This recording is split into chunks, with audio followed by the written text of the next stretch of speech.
Arratsaldeon deizuela eta ongi etorri, bai? Naturaldia jardunaldien 25 garren urteurren honetako gaur osteguna zine inguruan eta dokumental inguruan egingo dugun saio berezi honetara. Bienvenidos, bienvenidas a todos y a todas.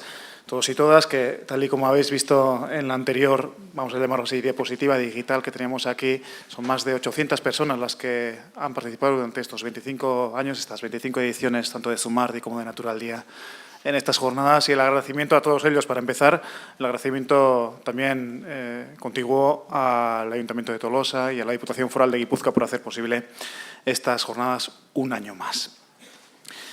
Bien, hoy, sin que tengamos 8 apellidos vascos, muchos de nosotros, que quizás sí, quién sabe, vamos a unir norte y sur, sur y norte en esta ponencia.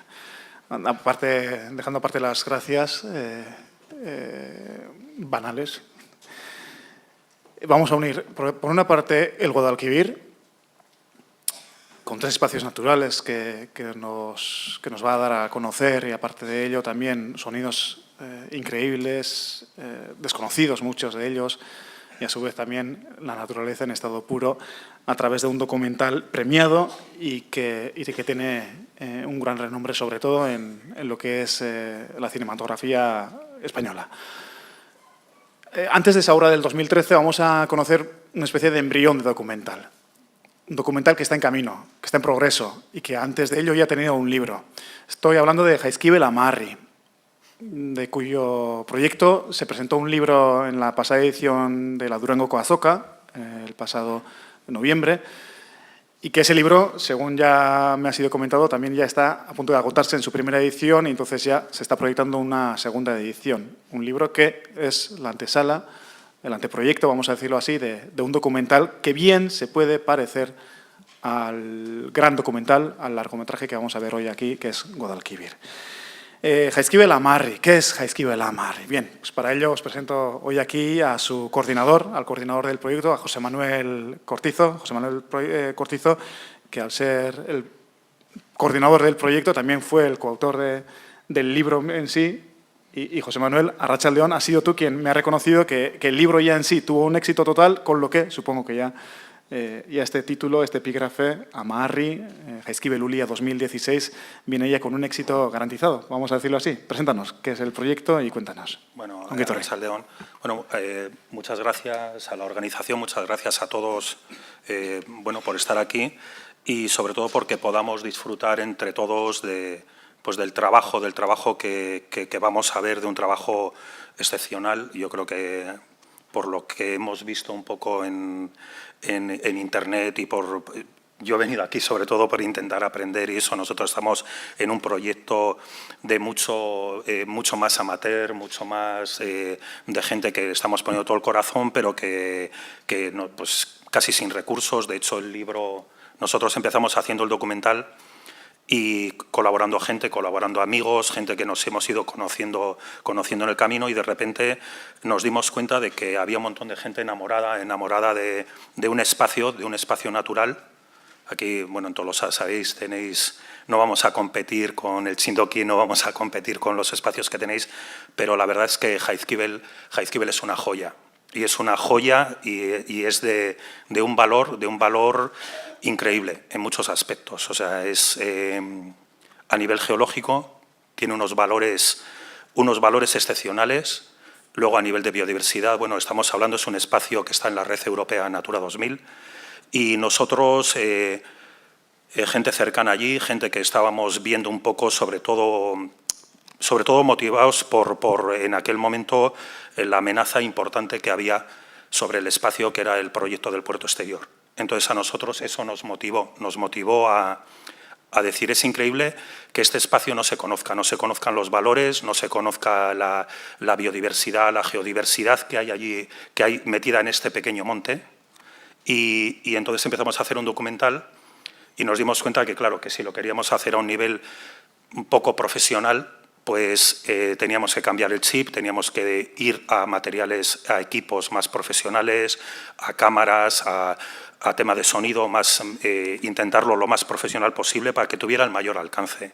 Entonces, al final nos dimos cuenta de que teníamos que parar el proyecto del documental y como no teníamos financiación externa y como era un proyecto de voluntarios, de amigos, de gente que estábamos haciéndolo poniendo nosotros el dinero para sacarlo adelante, nos fuimos encontrando en el camino con un montón de gente que tenía fotografías, que tenía material y al final pues se han juntado y en el libro lo que nos planteamos es decir, ¿por qué no hacemos un trabajo común, un trabajo colectivo y que ese trabajo nos sirva para luego financiar el documental?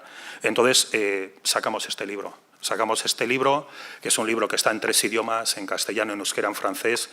En él han colaborado 41 fotógrafos, los textos son de 9 autores científicos, porque sobre todo el proyecto Jaizkibel-Amarri lo que ha conseguido finalmente es, en base a 2 objetivos, que uno es demandar la ampliación del geoparque de la Costa Vasca, demandar la ampliación incluso hasta la zona de Biarritz, porque el FLIS de la Costa Vasca es una unidad geológica, no tiene fronteras la naturaleza, pasas la Muga y las gemelas, otra vez el FLIS de lo que se conoce como la Cornís, es igual al FLIS que hay en el geoparque de la Costa Vasca de Zumaya, de Deba-Mutriku. Entonces se consiguió que se unieran organizaciones como Aranzadi, como el Colegio de Geólogos, el Colegio de Biólogos, Ingeva, organismos de montaña, un montón de fotógrafos, 2 asociaciones fotográficas, unirse en torno a una demanda de protección de este espacio, de demandar la ampliación del geoparque y la protección del área marina. El área marina, o sea, la protección del espacio de Natura 2000, llega hasta la cota 0. El mar está desprotegido y en el mar de Jaizkibel hay una riqueza increíble. Y las geoformas y todo lo que hay fuera continúa por debajo. Y estos días estamos viendo cómo incluso la regeneración de las playas se está haciendo gracias a estar sacando arena de un espacio natural y seguramente con impactos sobre un montón de especies que están utilizando los arenales como su medio natural y todo esto pues es lo que ahora está ahí. Este espacio, el espacio marino, está completamente desprotegido. Por eso esos 2 son los objetivos de Jaizkibel-Amarri y al final, lo que os digo, el libro es una herramienta, ya no quedan ejemplares, o sea, de esta edición. Vale, y nada, os pongo unas imágenes que igual es la mejor manera de ver si hay tiempo, no sé si igual me he excedido. Igual, perdonad, no, tranquilo, la intervención no, para nada. Pero igual, si hay tiempo y si no, si queréis después, se ven unas imágenes. Vale. Bueno, os voy a poner unas pequeñas imágenes de lo que es un poco el... Está en francés, como veis, los subtítulos no hemos podido bajar, ha habido problemas antes con el ordenador, está en euskera y sobre todo, pero bueno, lo vais a oír porque el sonido está en castellano. El sonido no...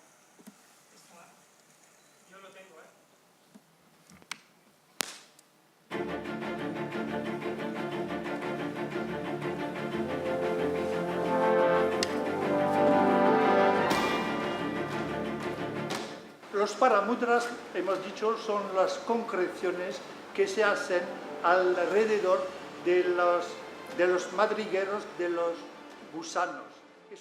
Bueno, vale. Tenéis la etiqueta Jaizkibel Ulia 2016. ¿Quiere decir ello que es la meta 2016? ¿Puede ser la meta para finalizar el proyecto, el documental? Bueno, nosotros vamos a intentar, y es el trabajo que nos proponemos, que pensamos que la oportunidad que se va a presentar con la capitalidad europea del 2016 podría ser un momento crucial para debatir de todo esto, para debatir de la conservación de los espacios naturales, de debatir de la protección real y eficaz del patrimonio natural. Lo hemos recibido ahora, es un patrimonio que emergió del mar hace millones de años y que lo tenemos ahora y que yo creo que es nuestra obligación protegerlo. Y creo que se nos presenta una oportunidad única y vamos a hacer todo el trabajo que esté en nuestra mano para que así sea. Bueno, guardamos el hueco para la edición 2016, o mejor casi para el 2017 Natural Día. ¿Eh? La presentación la tenemos que hacer sí, se puede aquí. presentar. José Manuel Cortizo, eskerrik asko. Vale. Sí.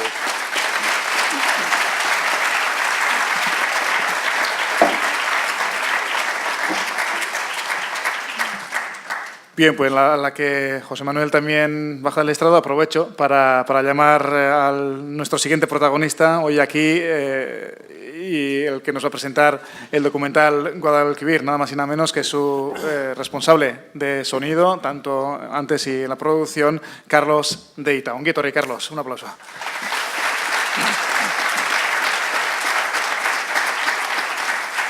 Vamos a ver que José Manuel a continuación también, una vez se proyecte Guadalquivir, nos acompañará aquí en la mesa para hablar tanto del documental Guadalquivir así como de Jaizkibel Amarri.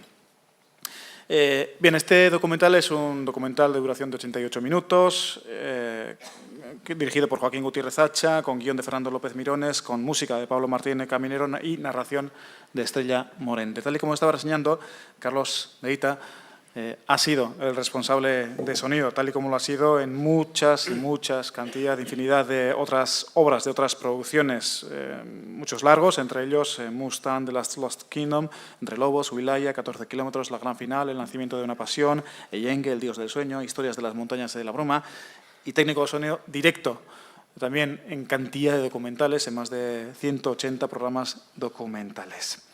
No sé, que también está en producción y tiene en mano diferentes proyectos, sobre todo si nos referimos a los largometrajes que se puedan parecer a estos citados. Está El Faro de las Orcas, Las Montañas del Oso, está Wild Med también.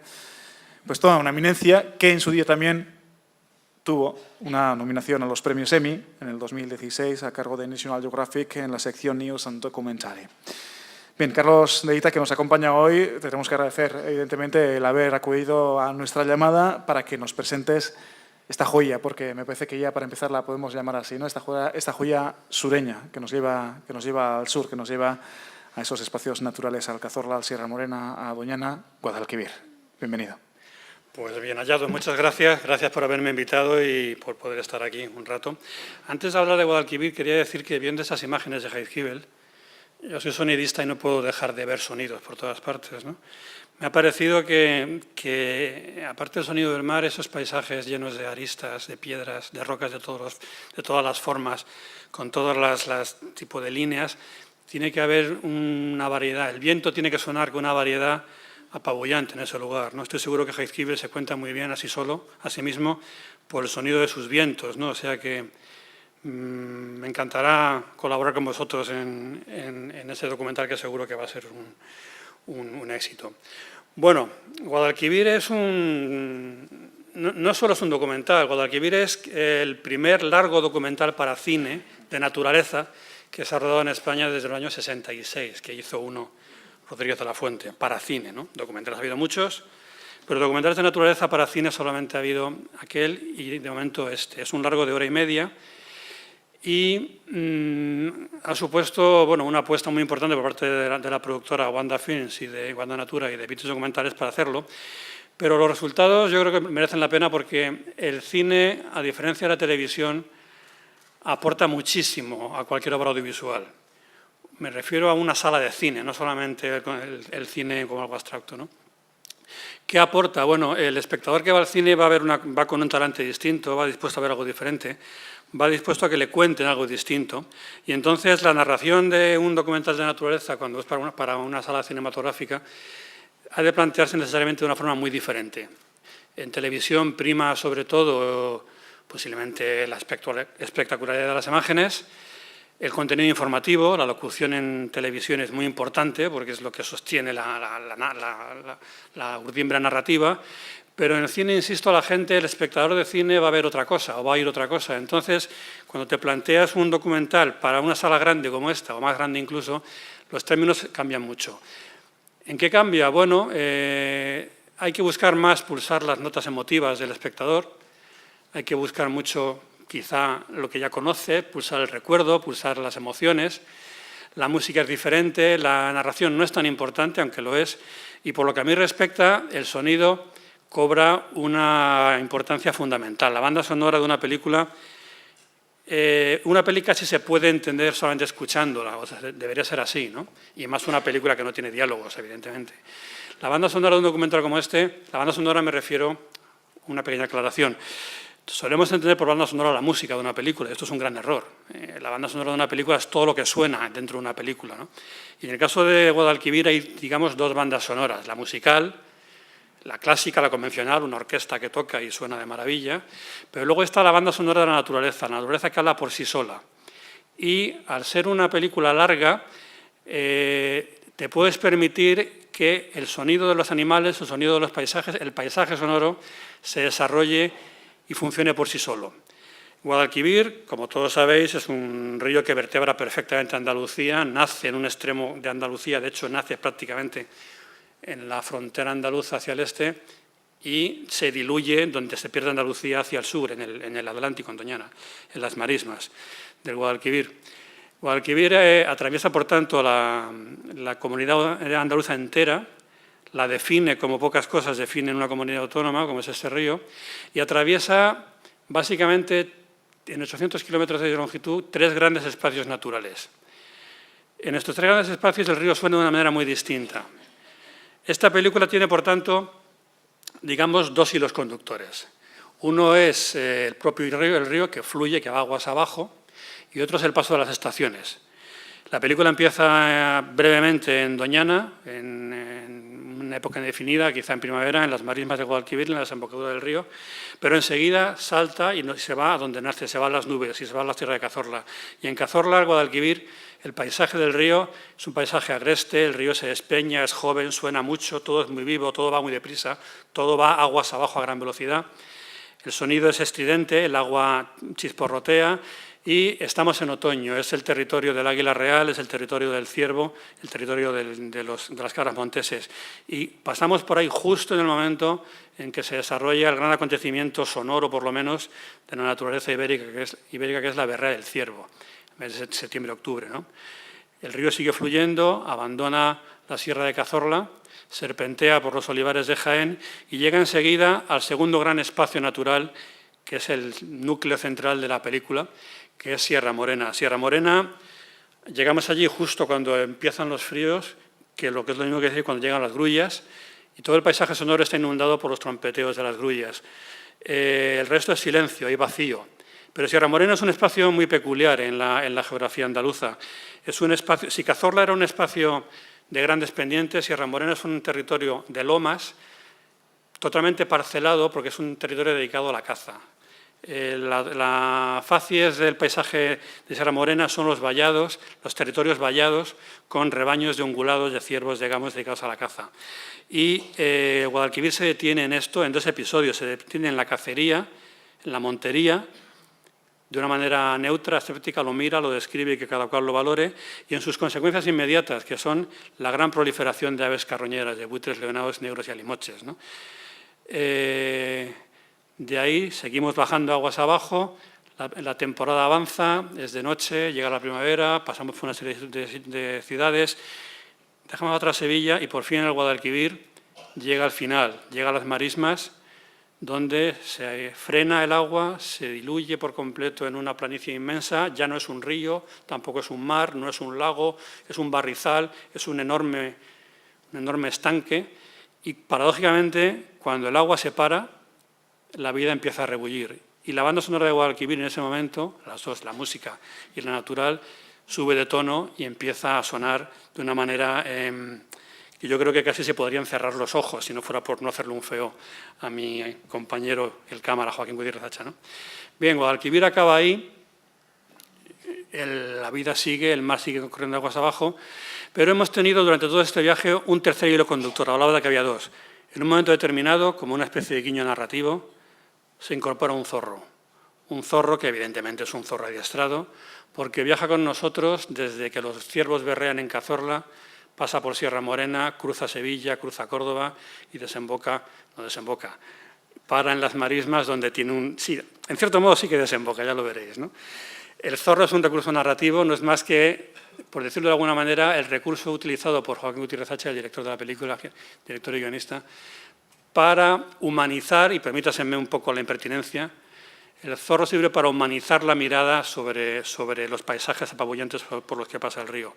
El zorro es un animal salvaje, aunque este fuera amigo nuestro, pero su mirada es un poco nuestra mirada, la mirada de los que asistimos un poco estupefactos al desarrollo de acontecimientos naturales que paradójicamente, están muy cerca, aunque podríamos pensar que estas cosas siempre pasan en otros lugares más lejanos, ¿no? El Guadalquivir es el río que vertebra Andalucía, pero es el gran río de la naturaleza ibérica. Es el río donde se producen los mayores acontecimientos naturales en un continente tan hiperpoblado como es Europa, ¿no? Bueno, es un largometraje, dura 88 minutos, espero que os guste.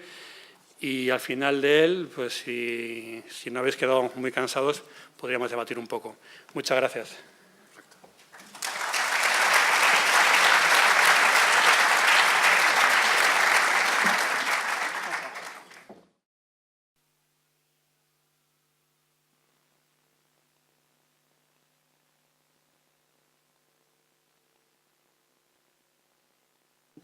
Carlos Leita, José Manuel Cortizo, por favor, Mercedes.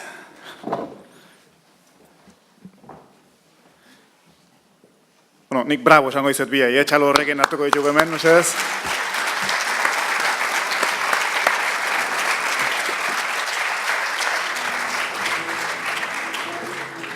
Y a su vez sabéis que tenéis 2 micrófonos a los lados de la sala a disposición vuestra para que en cualquier momento y en un momento dado pues lancéis cualquier pregunta, cualquier sugerencia, cualquier duda que hayáis tenido tras la visión de este documental.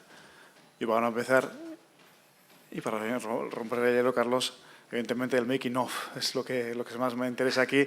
Y te estaba imaginando todas las veces que sobre todo el sonido natural se hacía tan presente, decía, wow, este se ha pegado horas y horas y horas y horas estando ahí con la grabadora. Pero bueno, una genialidad. Bueno, el rodaje de la película duró 2 años, pero básicamente quien estuvo 2 años rodando fue el equipo de cámara. Yo fui bastante a menudo, pero hay una peculiaridad cuando se ruedan documentales de naturaleza. Quizás sorprenda lo que voy a decir, pero en esta película no hay ni un solo sonido, ni uno solo, que sea sonido directo. Ni uno solo. Ni siquiera cuando aparece un señor tocando una caracola. Todo este sonido se ha grabado más o menos a la vez, cerca de la cámara, y después se ha hecho un proceso muy complejo, muy largo de edición, para montar el sonido correspondiente a cada imagen. Pero en general en los documentales el sonido directo no vale para nada, porque hay que tener en cuenta que trabajamos con el sonido y la imagen con requerimientos diferentes. La cámara tiene potentes teleobjetivos que los sonidistas no tenemos. Tenemos ciertos recursos, pero no tan potentes. Una cámara puede estar... El nido del águila imperial estaba a 500 metros. Yo tuve que ir a un nido imperial a colocarle un micrófono al águila para que sonara. Yo puedo grabar de noche, ellos no. Yo puedo grabar con niebla, ellos no. A mí no me afecta ciertas cosas. A ellos, por ejemplo, una carretera no les molesta. Si está atrás, a mí no me deja trabajar. O sea que todo el sonido que hay en esta película, absolutamente todo, está grabado al margen, siempre a la vista, siempre cerca, siempre en paralelo, pero son sonidos editados y montados. Esta película tiene, cada plano tiene aproximadamente una media de 40 a 45 sonidos diferentes, ¿no? Vientos, insectos, aguas, varios vientos mezclados, y luego todos los ambientes están creados. Si os habéis dado cuenta, está hecha en Dolby Surround, o sea, en sonido envolvente, de manera que en cada esquina de la sala, en cada esquina de cada paisaje, hay un sonido diferente sonando, hay un grillo, un pájaro, no sé qué, lo que sea, ¿no? Todo eso, evidentemente, hay que grabarlo por separado y después colocarlo en su sitio para que dé la sensación de que es real. Hay un topicazo, como un piano del cine, que es que todo es mentira para que parezca verdad, ¿no? Bueno, pues todo esto es un montaje. Bueno, no, todo esto es real, lo que se veía es de verdad, pero los recursos técnicos están al servicio de la verosimilitud y eso exige trabajar en estas condiciones tan, entiendo que sorprendentes, ¿no? A mí me has dejado roto, de verdad. En la sala, ¿quiere preguntar? José Manuel Cortizo, Amarri Jaizkibel, tras haber visto esto, menuda maravilla, ¿verdad?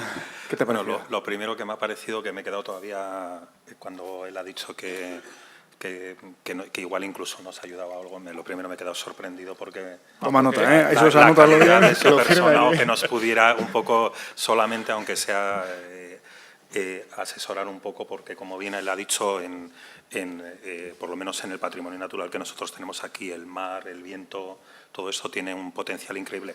Pero me he quedado sorprendido porque sabía que lo del sonido nosotros, de hecho, en el documental nuestro le queremos dar una importancia y la tiene, no solo son las imágenes, y entonces es un trabajo súper laborioso. Yo me quedo impresionado lo que acabas de comentar, ¿no? Que es casi un trabajo increíble de edición, de postproducción. Es un encaje, es como un trabajo, un bordado, ¿no? Sí, muy minucioso. Yo creo, vamos, no hay que quitarle importancia a lo importante del cine, que es la imagen, ¿no? La imagen, lo importante es la historia. Y después la historia, quien mejor la cuenta es la imagen, y la música en este caso también va a apoyar muy bien, pero yo creo que el sonido directo, bueno, directo no, el que parece directo, el sonido lo que hace es que le da una verosimilitud a la acción, a la imagen, pues muy importante, ¿no? Una imagen sin sonido pues podrá ser muy valiosa, una historia sin sonido será muy interesante, pero el espectador rara vez tendrá la sensación de estar allí, que te puede dar el sonido. Yo al principio valoraba mucho el trabajar para una sala de cine, con los medios técnicos del cine, que son bastante más complejos y más, sobre todo en cuestión de tiempos, ¿no? Hay una cosa muy importante que además seguro que a vosotros os pasaría. Cuando tú oyes un documental en televisión, lo estás oyendo en la tele, suena ahí, ¿no? Y lo ves ahí. Cuando tú lo oyes en el cine y lo ves en el cine, el sonido suena en la sala. Es decir, la imagen sonora, por decirlo así, se forma en la atmósfera, ¿no? Hay muchos paisajes de Guadalquivir que cabrían aquí dentro. Entonces, cuando suenan aquí dentro, si suena bien, te da esa sensación de verosimilitud, de haber estado ahí realmente, que solo se consigue pues, por esta medida, estos tipos de técnicas, ¿no? Y bueno, pues siempre se ha dicho que la música directo suena mejor que la música grabada porque se oye en el aire, en la atmósfera, pues el sonido en este tipo de cosas que se oye en la sala, no se oye en un altavoz, sino en la sala, se genera ahí en medio, pues también suena muy bien, ¿no? Yo lo que te he dicho antes lo digo completamente en serio, me parece un proyecto precioso y estoy seguro que Heizhibel es una caja de música, es una caja de vientos, ¿no? Y entonces me apetece mucho ir a grabar esos vientos y esos matices, esas voces, todos los tonos seguro de la escala musical en todas las aristas que he visto en esa costa, ¿no? Así que sí, adelante. Pues que no pare la música. Sin palabras, te lo agradezco cantidad. A mí me parece eso, ¿no? Además que el trabajo ese de unir, porque por ejemplo Heizhibel lo que tiene es que ya las piedras, la belleza de lo que hay, habla por sí solo. Entonces sacarle la otra parte incluso me parece un poco difícil, pero por ejemplo los sonidos de debajo del mar, todo el tema porque no hay que olvidar todo lo que está en Heizhibel, eran antiguos fondos marinos, ¿no? Jugar con esa sonoridad debajo del agua, de luego fuera, ¿no? Del viento, de todo esto, claro. Creo que tiene unas posibilidades y cuando quieras por muy documental y muy científico que sea, no hay que renunciar a la estética, ¿no? y a la creación, o sea que nos veremos y nos oiremos por ahí, soplando al viento. Pues vamos, encantados, sin palabras. Qué bueno. ¿Qué espera para mañana? Delibes, Araujo y Forges, si les tenemos aquí, una charla tan interesante, concho. Bueno, cuando empiece a hablar Miguel Delibes de Doñana vais a alucinar, o sea que no. Seguro. Yo, referente con lo que comentabas, por ejemplo, en el principio, que con el tema de grabaciones en Foley, ¿no? Que muchas de las grabaciones que estáis haciendo son exteriores, o sea, se graban a posteriori o las grabáis en paralelo al rodaje, pero, por ejemplo, las grabaciones debajo del agua, ¿no? Que tenéis puestos al principio, esos graves que suenan, los que grabamos, por ejemplo, alguna cosa debajo del agua de vez en cuando, siempre es ese... ¿Por qué el cine tiene esa necesidad de mostrar siempre ese subgrave cuando no acaba de existir, ¿no? Tú pones unos micros debajo del agua y suena peculiar. Tú pones un micro debajo del agua y el micrófono no lo oye, pero ese grave está, porque el océano... haces dos preguntas, ¿eh? El océano, las frecuencias graves las generan los cuerpos muy grandes, ¿no? Por eso los grandullones tienen la voz más grave que los niños, ¿no? O los violonchelos suenan más graves que los violines, porque la frecuencia más o menos grave depende del tamaño. El océano, por supuesto, que genera esos graves y mucho más graves, y genera frecuencias inaudibles por subgraves, ¿no? Otra cosa es que los hidrófonos no las capten. Los hidrófonos son los micrófonos especiales para grabar bajo el agua, ¿no? O los hidrófonos baratos no las capten, los muy caros, los de a 6.000 euros y los graban, ¿no? Pero bueno, los que... Esto es una cuestión técnica. ¿Por qué en el cine se fuerzan esas cosas? Bueno, yo creo que forma parte del lenguaje cinematográfico, ¿no? Igual que en la música moderna cada vez los graves son más presentes, porque tiene una capacidad como no diré que hipnótica, pero un poco sí, ¿no? que te atrapan y te meten dentro de la acción. Entonces yo creo que narrativamente, cuando estás debajo del agua, que te envuelvan frecuencias, bajas frecuencias, que insisto, existen, pues es conveniente. Pero no es esa la primera falsedad de la imagen o de los sonidos subacuáticos. Tú bajo el agua no oyes nada. Luego, no sé si tiene mucho sentido, si queremos ser realistas, que suene algo bajo el agua, ¿no? Porque lo que oyes es la presión en el tímpano, pero oyes tu tímpano, no oyes el agua, ¿no? De la misma manera que en el espacio no suena nada y siempre suena algún ruidito y tal. Bueno, son licencias narrativas, pero en este caso nosotros esos graves no los oímos, pero esos graves están. No sé si es una respuesta decirte que es una licencia narrativa, porque eso lo ampara todo, ¿no? Pero bueno.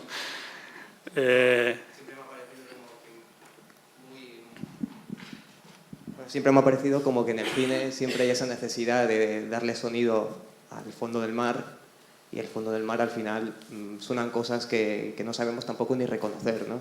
En unas grabaciones que hicimos hace unos años de gambas, escuchas como burbujas, como cosas así, y no eres capaz de reconocer. Si se lo pones a una persona, nunca le pondrías ese sonido a una gamba, ¿no? Como que el lenguaje audiovisual está muy hecho fuera del agua y no dentro, ¿no? Y estas invenciones o esta creación, o esa manera de construir ese paisaje submarino, pues es muy interesante, ¿no? Y esos juegos que hacemos. Bueno, debajo del agua hay mucho más sonidos de los que nos creemos, aparte de las ballenas, las focas, pero efectivamente muchos crustáceos, muchos peces emiten sonidos con la vejiga natatoria, que son audibles incluso desde fuera del agua. Pero aquí solamente está el sonido de la arena y del mar, ¿no? Son sonidos mecánicos lo que hemos reconstruido. Y te diré que ninguno es falso, ¿eh? O sea, son sonidos reales muy potenciados, eso sí. Pero no hay sonido de laboratorio. En el caso del agua, en otras cosas sí, ¿no? Pero en el caso de los subacuáticos no hay sonido de laboratorio. La arena es arena de verdad y las frecuencias graves son frecuencias reales potenciadas, bueno, por medios de ecualizaciones y demás medios técnicos, ¿no? Pero bueno, pues es una buena pregunta, porque en realidad reconstruir el sonido bajo el agua es un invento, porque nosotros no oímos bajo el agua, sencillamente, ¿no? Es como si me dices, ¿cómo oye un murciélago? Pues yo qué sé, ¿no? ¿Cómo es la luz infrarroja? Pues no lo sé. Podemos convertir la luz visible. Podemos hacer que el infrarrojo, que es una luz invisible, podemos verla, pero ¿es esa la luz real? No. ¿Quién sabe cómo es la luz infrarroja si no la vemos, ¿no? Pero bueno, es un tema al que le daremos vueltas en la siguiente. Que va a haber mucho mar, por cierto.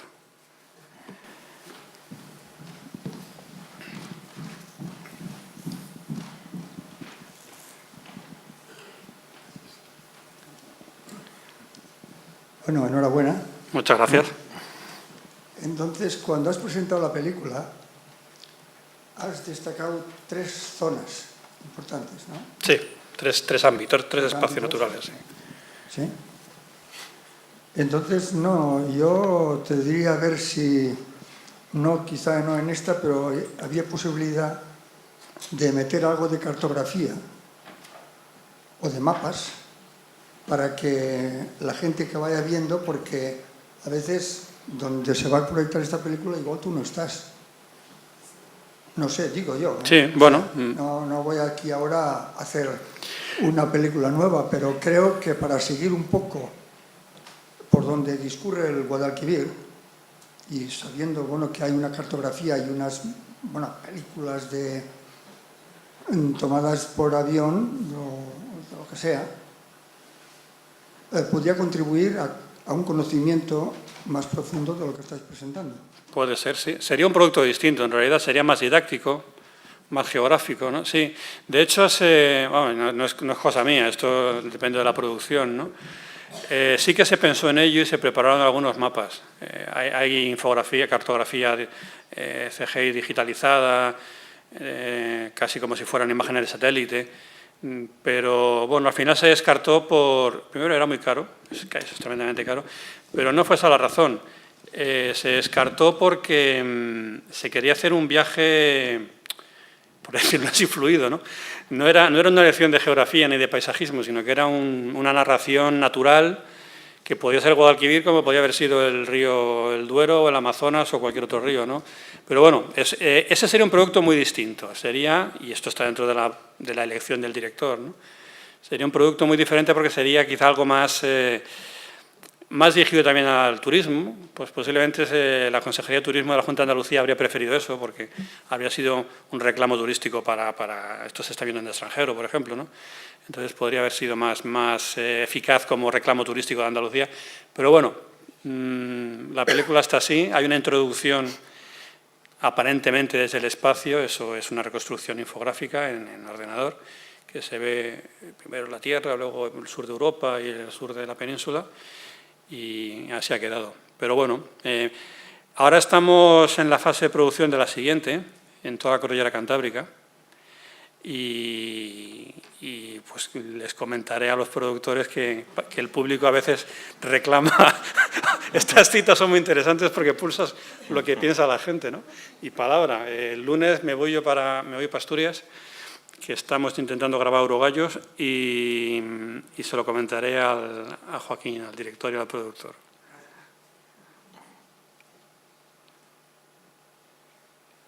A mí me gustaría preguntarte por qué la voz, no sé si había, perdona, igual.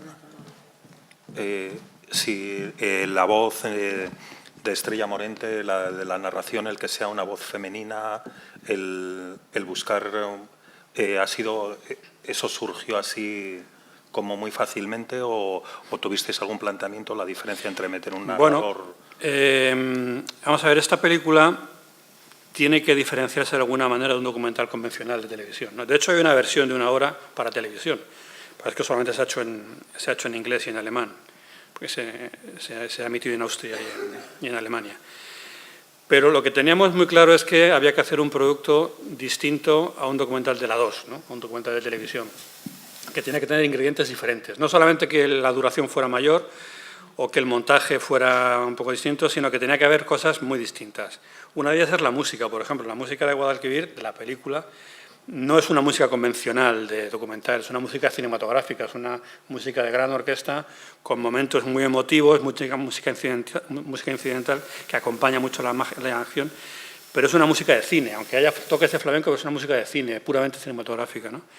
Y el otro elemento que identifica muy bien a un documental de televisión es la voz. O sea, tú estás dormido oyendo después de comer, como dice todo el mundo, que se duerme después de para ver los documentales, y oyes una voz de documentales y lo reconoces como un documental de naturaleza, ¿no? Eso es muy definitivo, muy característico. Entonces, había que huir de eso como de la peste. Se pensó mucho si tendría que hacerlo un actor o una actriz que interpretara un papel, no que leyera simplemente un texto. Y al final, yo habría preferido un actor, por cierto, pero bueno, al final se optó por Estrella Morente porque, bueno, por cuestiones comerciales, esta película va de Andalucía y Estrella Morente en Andalucía es una diosa, ¿no? Entonces, bueno, pues se optó por ella porque además luego al final acaba cantando un poema de Antonio Machado que describe cómo es el cauce del río, ¿no? Entonces, bueno, esa fue la decisión, ¿no? No es una voz convencional, no es una gran narradora, pero bueno, le da un carácter y un tono muy personal a una película que lo que tiene que hacer es huir del tono convencional de un documental. Estrella Morente se entusiasmó, lo hizo, ¿no?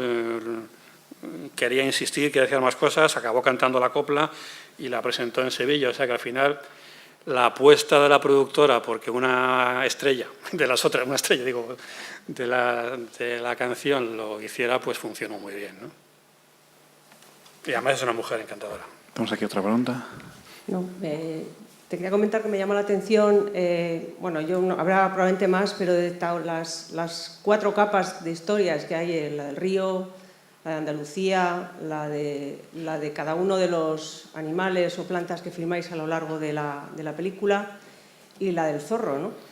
Además de pues, toda la metáfora que va incluida en el texto, que es muy lírico, que por cierto, no sé si por temas de graves no se terminaba de detectar bien algunas palabras, pero bueno. Sí, sonaba un poco sí. raro, sí.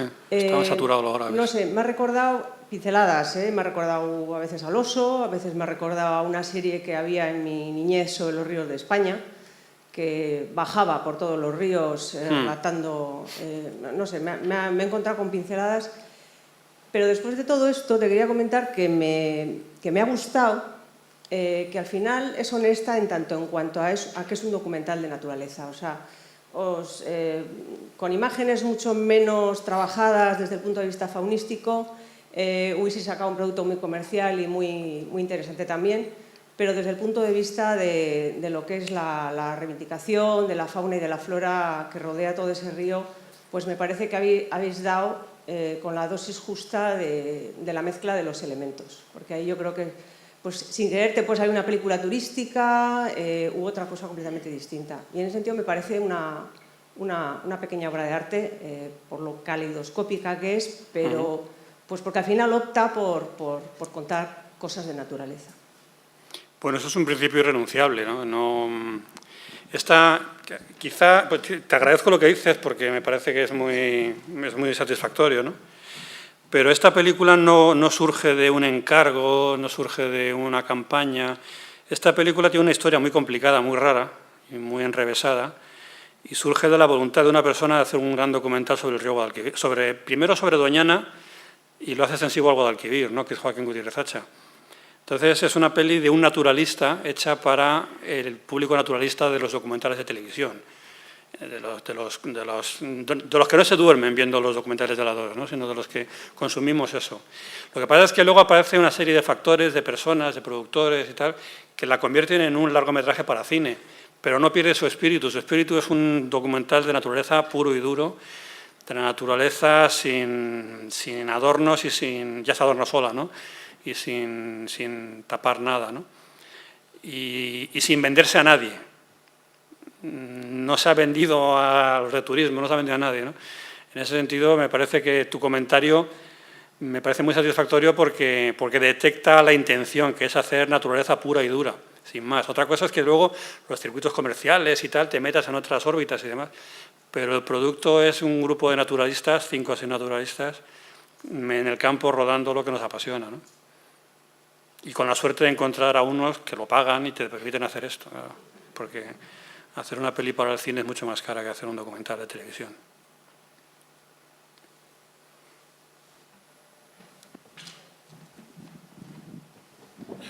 Bueno, primero, gracias por hacer este tipo de películas también. Yo de vez en cuando suelo ir a Francia a ver alguna película de naturaleza. Ahí parece que hay más tradición de hacer ese tipo de cine, e incluso tienen su público, digamos. Aquí no tanto. De hecho, has dicho que desde el año 60 o no sé exactamente qué año. Creo que 66. 66, no se había hecho ningún tipo de este tipo de películas. ¿Qué tal funcionan? ¿Cómo tiene de público? ¿Hay posibilidad de hacerlas más? Bueno, esta película ha funcionado medianamente bien, para cómo funciona el cine en salas en España, que es... Cuando se estrenó Guadalquivir se batieron 3 fines de semana seguidos de récords negativos de taquilla, ¿no? Los 3 fines de semana que menos se ha recaudado en toda España en la historia del cine.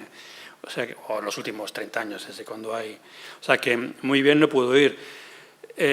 No se ha ganado dinero con ella, aguantó más de 2 meses, lo que es mucho más de lo que se esperaba, y fue lo suficientemente poco mal, o bien, o medio bien, como para que se está haciendo otra ahora mismo, lo que decía, que estamos rodando otra sobre la Cordillera Cantábrica. De todas maneras, la vida comercial de estas películas no es el cine, es el pase de la peli entera, pero por televisión, ¿no? Ya se ha pasado por Televisión Española, se va a pasar dentro de poco por Canal Plus, y de ahí saldrá al mercado internacional. Esto que hemos visto es un Blu-ray, es una copia ya de vídeo doméstico, pero eso ya no funciona porque la piratería acaba con ese mercado. Pero lo que tú decías, es verdad que en Francia hay mucha producción y hay mucho público. Hubo una película hace unos años que se estrenó en España, se llamaba Nómadas del Viento, que era francesa, de Jean Perrin.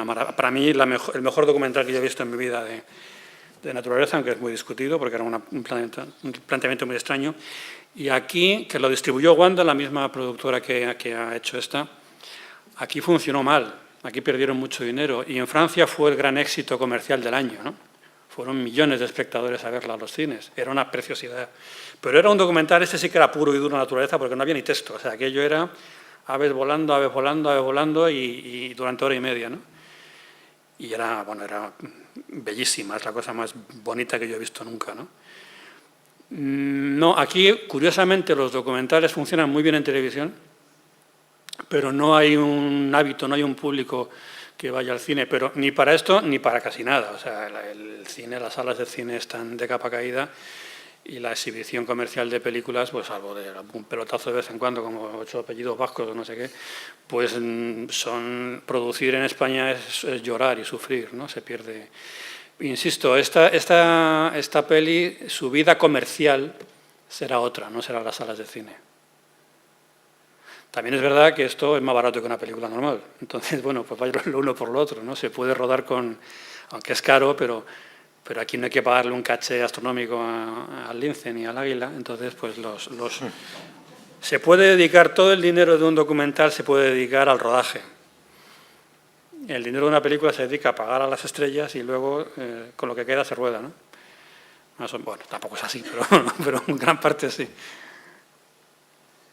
Pero bueno, la sala se ha llenado, o sea que es esperanzador. Igual en el futuro, si hay más, pues los cines empiezan a llenar de gente que vaya a ver lo que sea, porque el caso es que vayan al cine y no se lo bajen de internet.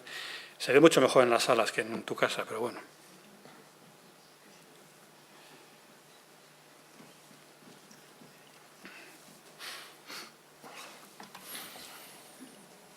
Yo te quiero hacer una pregunta. ¿Cuándo vais a empezar a rodar eso? No, O sea, ¿cuándo vamos a empezar? Cuando quieras. Si te quedas el fin de, vamos. Que Me faltan ya 7 micrófonos diferentes. Empezamos a rodar y, como he comentado antes, paramos porque nos dábamos cuenta de que con un documental, si al final lo quieres hacer mínimamente a un nivel pues un poco profesional y con equipos un poco que nosotros, comparado por las imágenes que yo he visto del making of y todo lo que habéis hecho, estamos a un nivel completamente diferente. Nosotros jugamos en una liga amateur y de otra manera, ¿no? Y entonces lo que hicimos fue parar el documental. Teníamos grabado casi la mitad de cosas que igual nos replantearemos cómo hacer ahora y nos dedicamos un poco a sacar el libro. A sacar el libro porque iba a ser nuestra herramienta de autofinanciación, porque lo más probable haremos una campaña de crowdfunding, de autofinanciación social, para que la gente nos pueda echar un cable. En la página web de Jaizkibel Amarri, en .org, ahí la gente puede seguir y hay colgado el teaser que hemos hecho, o sea, hay imágenes ya grabadas, pero tenemos que ahora parar el carro y ver un poco, estamos también un poco ya, porque empezamos a grabar cosas que decíamos, esto sí tiene que salir sí o sí, pero no funcionábamos con un guión ya finalizado, con el hilo narrativo definido, tenemos unas cuantas cosas, entonces ahora queda la fase de sentarse, sobre todo también queríamos hacer que fuera una coproducción con el otro lado, porque además uno de los objetivos y lo que decimos, la unidad geológica de Jaizkibel, que empieza desde Zumaya ya y termina en el Cabo de Iguer, luego el FLIS, lo que es de la costa vasca, toda la formación geológica continúa en el otro lado, ¿no? Entonces queremos trabajar con gente del otro lado, porque vemos que también hay un mayor alcance y sobre todo porque el objetivo común, ya ha habido algún organismo del otro lado de la frontera que quieren empezar a trabajar por los mismos objetivos de lo que decíamos, la ampliación del geoparque, que esta es una unidad natural que no tiene fronteras. Y entonces vamos a replantear todo el proyecto para que coja igual mayor fuerza y eso, y empezaremos igual, aunque tengamos que volver a repetir cosas, empezaremos igual con más fuerza. Y ya si vamos teniendo suerte y gente como tú nos apoya y nos refuerza en cosas, pues puede ser… Tontería, si lo más importante ya lo tenéis, que es el conocimiento del lugar y la historia que queréis contar, ¿no? Todo lo demás son recursos técnicos, pero lo importante del documental y el cine es la historia, y la historia la tenéis muy clara y la conocéis perfectamente. Una historia muy bonita, además. Al revés, la suerte de los técnicos es que trabajamos con gente que sabe mucho de lo que cuenta, ¿no? Ese es nuestro privilegio. Pues eso, hay cosas ya grabadas, tenemos un montón de cosas, pero eso, nos queda ahora el trabajo además bonito de parir todo el guión, de estar investigando. Tenemos, por ejemplo, una cosa que siempre hemos visto que es increíble, hay un personaje, Víctor Hugo, del nivel, y con lo mismo que decíamos del otro lado, ¿no? Víctor Hugo, pues por casualidad, estuvo por Pasalle, estuvo por Jaizkibel, y tiene en el libro de los Pirineos tiene unas narraciones y un descubrimiento de lo que mucha gente que vivimos en la zona no conocemos. Y gente como Víctor Hugo ya es que lo tiene escrito.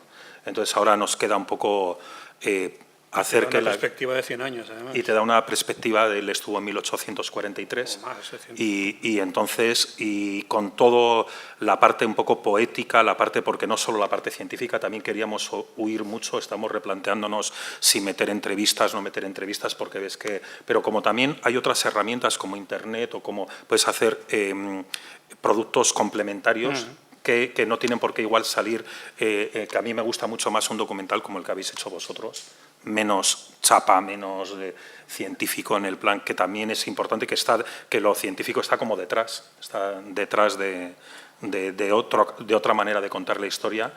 Y eso, entonces, ahora queda toda esa parte que es súper alucinante, ¿no? De encajar las piezas y de arrancar fuerte con el documental.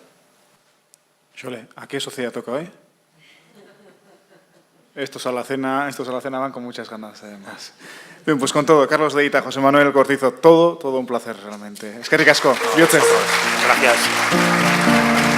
Biharkorako itzortu agoratuz, azpiter dietan, eta hemen izango ditugu, Delibes, Araujo eta Forges, 25. urteurrenaren